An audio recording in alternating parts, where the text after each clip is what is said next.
Makikita mo pa nga dyan yung mga bulubundukin ng IloIlo eh.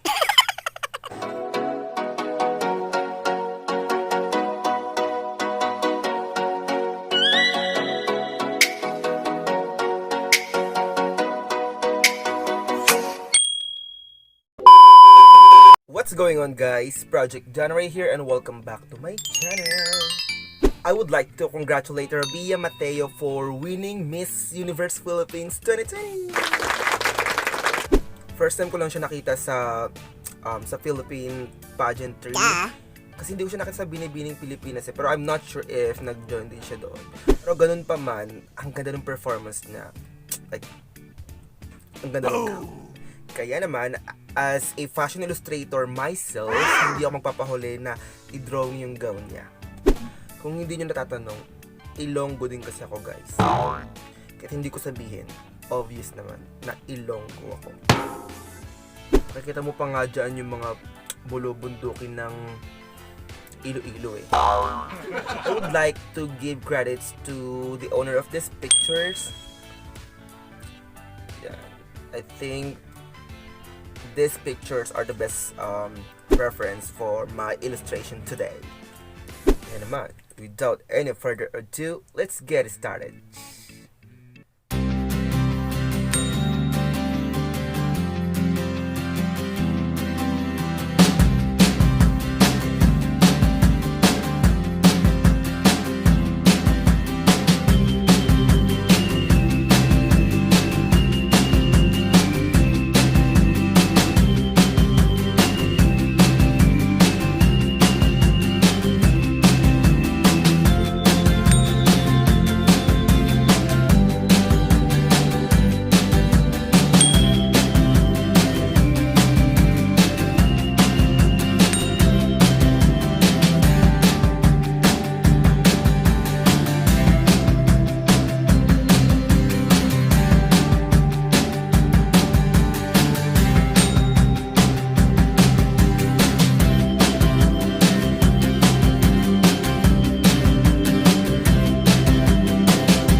A few moments later.